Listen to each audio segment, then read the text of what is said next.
Ada kisah minggu lalu diceritakan kalau Ujang dan Gendis yang sempat kehilangan kesadaran dengan badan penuh luka kini sudah bangkit dan mulai pulih. Eyang berencana membuka kitab terlarang pewaris Batu Delima pada Jumat Kliwon. Namun, di sela waktu senggang, Ujang sempat mempertanyakan keberadaan orang tuanya. Ia merasa sedih karena di saat genting seperti sekarang, sosok yang muncul membantunya justru bukan Sukardi ataupun Hafsah. Gelagat sedih Ujang dapat dipahami oleh Eyang. Sosok tua itu menghibur Ujang dengan mengajaknya pergi ke sebuah pertunjukan. Namun, ternyata ajakan Eyang itu bukan sekedar menghibur. Eyang justru menunjukkan tentang ketulusan orang tua lewat bapak-bapak yang ditemui Ujang bersama 3 orang anaknya, sebagaimana dikisahkan pada minggu lalu.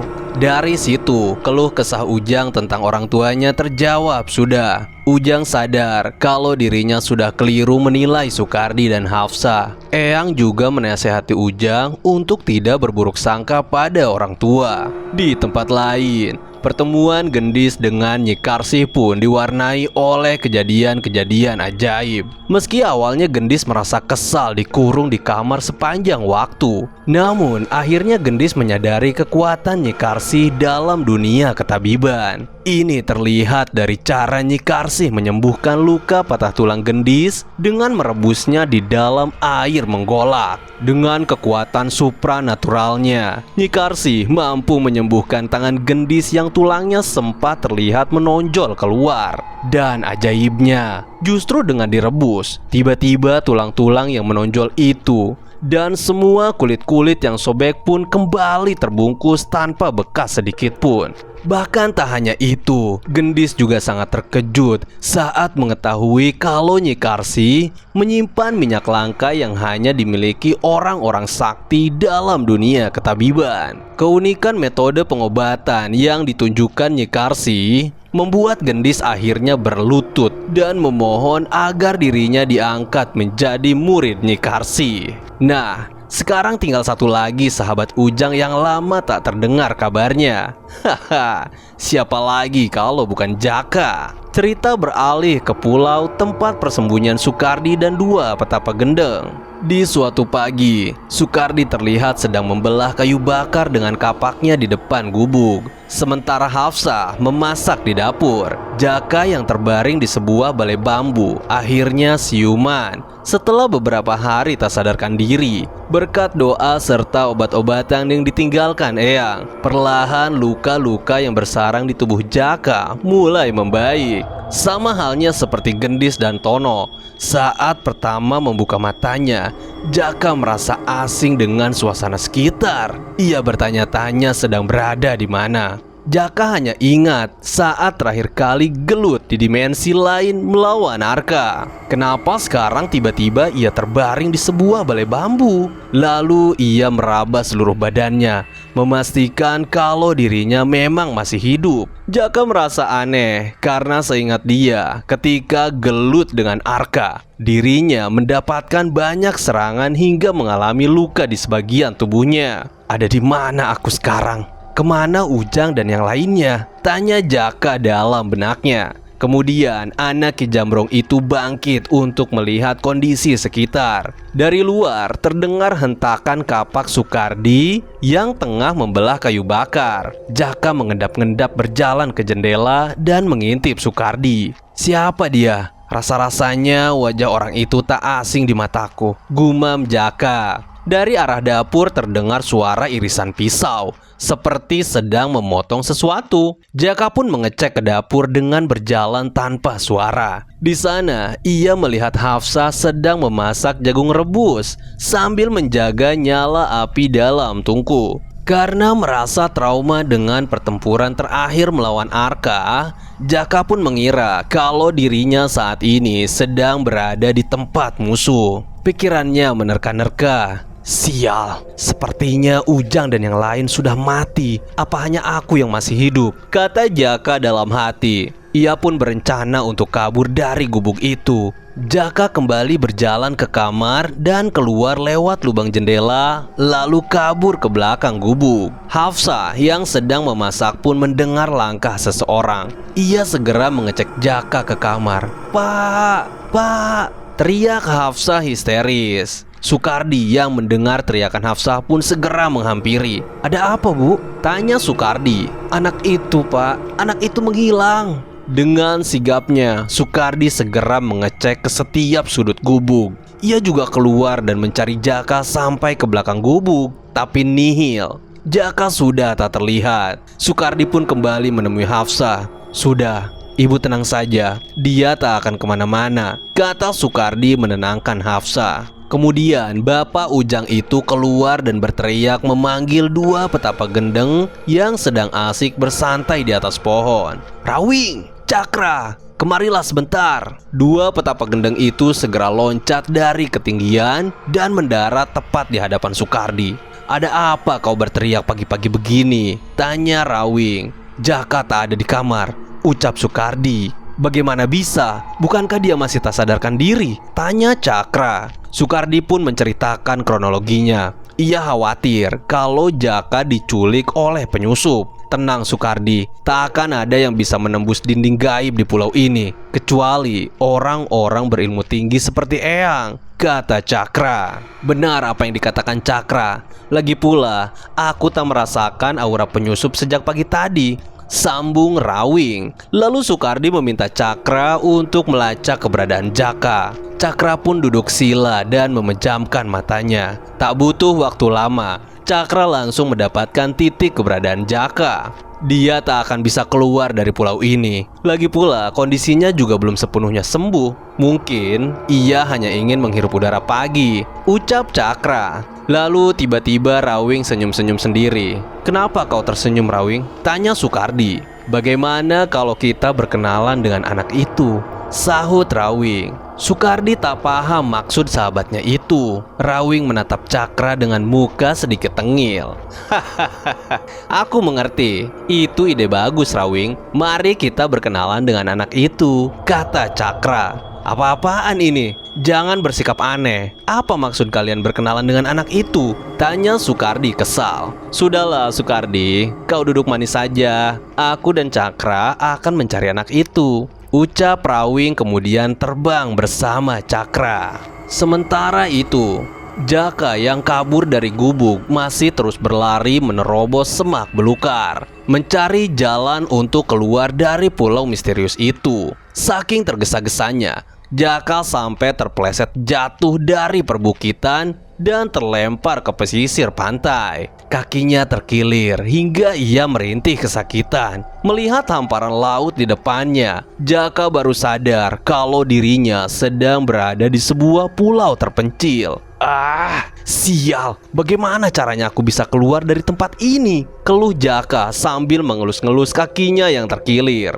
Baru beberapa saat Jaka menghela nafas, tiba-tiba sekelompok komodo berukuran besar berjalan mendekati Jaka sambil menatapnya tajam. Jalan komodo itu makin cepat. Perasaan Jaka mulai tak enak. Sepertinya kawanan hewan pemakan daging itu hendak melahapnya. Jaka segera bangkit dan berlari dengan keadaan pincang. Drama kejar-kejaran pun tak terelakkan. Komodo-komodo itu makin kencang larinya mengejar Jaka. Dengan nafas tersengal-sengal, Jaka memutuskan untuk memanjat pohon jati demi menghindari serangan kawanan komodo itu. Tapi sayang, Jaka nggak sadar kalau komodo bisa memanjat pohon. Alhasil, Jaka pun terjebak dalam situasi berbahaya. Di atas pohon, seekor komodo bertubuh besar menatap Jaka sambil sesekali menjulurkan lidahnya. Mau tak mau, Jaka akhirnya nekat melompat dari pohon jati yang tingginya diperkirakan sampai 20 meter itu.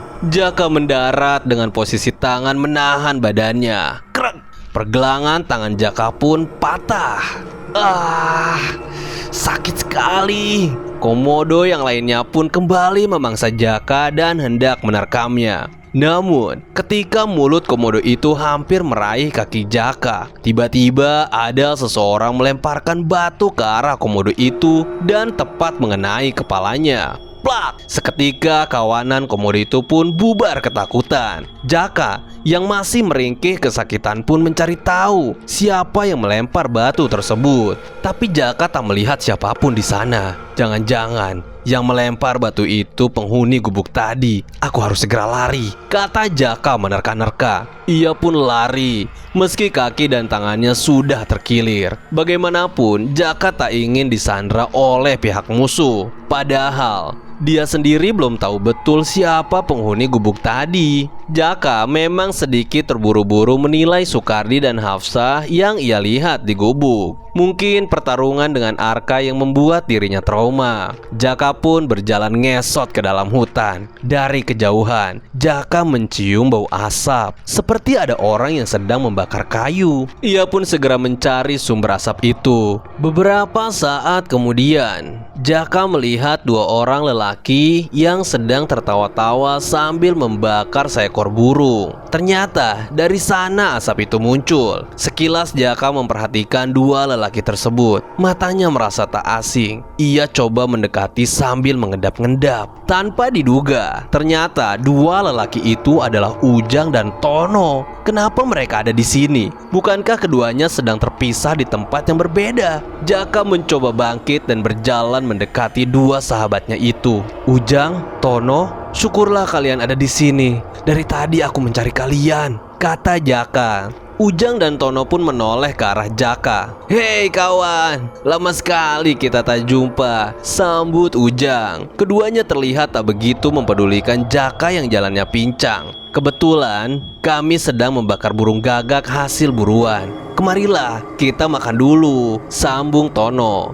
Jaka mulai merasakan kejanggalan. Ada yang lebih mengejutkan. Jaka mendapati beberapa botol berisi arak yang terjejer di depan mereka dengan bau yang menyengat. Ujang dan Tono tak henti-hentinya tertawa dan berbicara ngelantur. Jang, apa kau baik-baik saja? Tanya Jaka. Tono menjawab pertanyaan Jaka. Kenapa kau terlihat kaku begitu, Jaka? Ambil ini, minumlah sepuasnya, ucap Tono sambil memberikan sebotol arak yang masih utuh pada Jaka. Anak angkat Ki Jamrong itu makin merasa aneh. Apa yang sebenarnya terjadi hingga mereka berubah menjadi brutal seperti ini? Ujang mengajak Jaka bersulang. Mari kita nikmati hari-hari indah ini, Jaka, kata Ujang sambil mencekik botol ke udara. Tono juga melakukan hal yang sama, tapi Jaka diam saja. Lama-kelamaan ia jadi geram dan menghalau botol arak yang mereka cekik. Bahkan Jaka tak sungkan melayangkan tamparan pada Ujang dan Tono. Plak, plak. Siapa yang mengajarkan kalian mabuk? Gertak Jaka. Bukannya marah, Ujang dan Tono malah menatap Jaka dan menertawakannya. Wajahmu lucu sekali, Jaka, ucap Tono. Jaka pun ngamuk dan ngacak-ngacak barisan botol arak di depan Ujang. Kemudian Tono memegang tangan Jaka dan menggenggamnya erat-erat. Apa maksudmu melempari botol-botol itu? Tanya Tono dengan wajah mulai serius. Yang harusnya bertanya adalah aku. Apa kalian tak kasihan pada Abah Gufron yang sudah mengajarkan kita agama? Tanya Jaka. Kemudian Ujang berdiri dan mencekik Jaka. Bukankah kau yang meninggalkan Abah? Gertak Ujang. Seketika Jaka terdiam. Ujang dan Tono pun melepaskan sahabatnya itu. Keduanya berkata kalau kehidupan di surau Abah sudah membuat mereka terperosok ke dalam konflik yang tak pernah mereka mulai. Jaka makin membisu. Air matanya tak terbendung. Kenapa sekarang justru Ujang dan Tono berpikir seperti itu? Sudahlah Jaka, aku ingin hidup bebas sekarang. Kita nikmati saja arak-arak ini, kata Ujang sambil membereskan botol-botol yang sempat berhamburan. Dua sahabat Jaka itu kembali ketawa cekikikan sambil mencekik botol arak. Tiba-tiba Jaka teringat pada Abah Gufron. Bagaimana dengan Abah? Apa kalian tak memikirkannya? Tanya Jaka. Kemudian Tono merangkul bahu Jaka. Heh bodoh, sejak kapan kau jadi cengeng begini? Mau kita baik ataupun jahat, Abah tetap saja akan cerewet seperti itu. Bukan begitu, Jang? Ya, apa yang dikatakan Tono benar. Ayo, tunggu apa lagi? Minumlah selagi masih ada persediaan. Lama-kelamaan Jaka mulai terhasut oleh Ujang dan Tono. Ia menilai mungkin momen bersama Abah memang harus berakhir di sini. Terlebih, Ujang dan Tono juga sudah keluar jalur terlalu jauh. Keduanya terus merayu Jaka agar ikut mabuk bersama mereka. Ujang membuka sebotol arak dan memberikannya pada Jaka. Ini untukmu Jaka, kau tak usah banyak pikiran. Aku sudah merencanakan masa depan kita. Memangnya apa rencanamu? Tanya Jaka. Ujang menjelaskan bahwa dia punya keinginan mendirikan sebuah padepokan dan menguasai beberapa daerah. Dengan begitu, mereka dapat memungut upeti dari rakyat jelata dan tak perlu capek mencari uang. Jaka mulai goyah. Ia mulai tertarik pada bisikan-bisikan sahabatnya itu. Atas dasar persahabatan, Jaka pun akhirnya membuka botol arak itu dan mengangkatnya ke udara. Jika ini keputusan kalian, aku bersedia meninggalkan masa lalu dan bergabung bersama kalian, kata Jaka. Saat arak itu hendak diminum oleh Jaka, tanpa diduga, botol yang digenggam Jaka pecah karena lemparan kerikil. Jaka terkejut bukan main. Mukanya jadi basah tersiram arak. Beruntungnya, Jaka tak terkena pecahan botol itu. Tak jauh dari tempat Jaka duduk, tiba-tiba Sukardi muncul. Celaka, dia orang yang digubuk tadi, ucap Jaka sambil mencoba berdiri dan kabur. Diam kau di sana. Siapa yang mengajarkanmu pergi tanpa berpamitan? Gertak Sukardi. Lalu ia menoleh ke arah Ujang dan Tono. Sudah cukup, apa-apaan kalian ini, kata Sukardi. Lalu wajah Ujang dan Tono tiba-tiba berubah. Rupanya dua sahabat Jaka itu adalah orang yang palsu. Mereka adalah Rawing dan Cakra yang menyamar dan mencoba mengelabui Jaka. Tipu daya mereka benar-benar berhasil.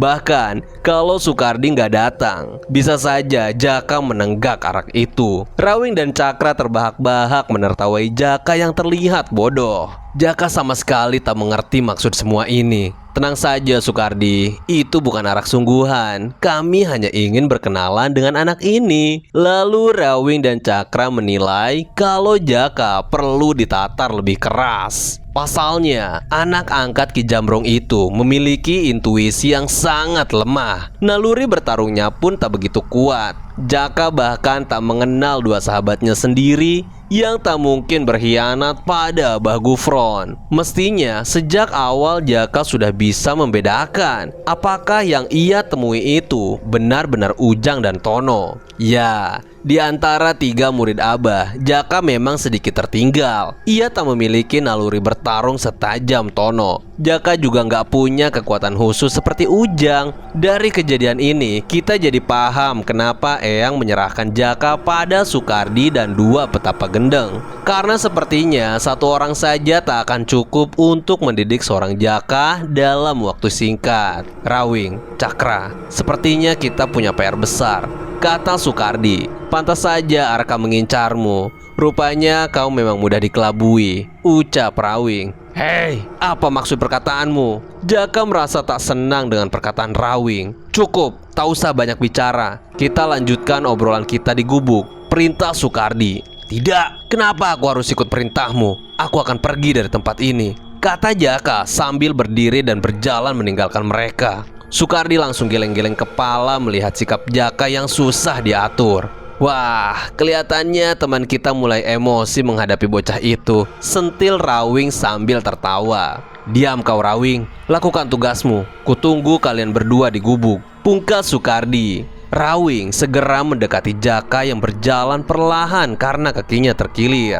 Tanpa berkata-kata lagi, dari arah belakang, Rawing langsung menotok Jaka hingga membuatnya tak bisa bergerak. Dua petapa gendeng itu pun segera membawa Jaka ke gubuk. Sesampainya di sana, Hafsa terlihat sedang menyajikan beberapa hidangan masakan untuk disantap. Rawing, di mana kau menemukan anak itu? Syukurlah dia selamat, kata Hafsa. Di pesisir sebelah selatan. Sepertinya anak ini suka jalan-jalan, sahut Rawing. Kemudian Sukardi menatap Jaka. sebelum aku melepaskan totokan ini, apa kau berjanji tak akan kabur?" Jaka yang tak bisa bergerak hanya bisa memberi isyarat lewat matanya. Kali ini ia nurut pada perintah Sukardi. Bapak Ujang itu pun langsung melepaskan totokannya.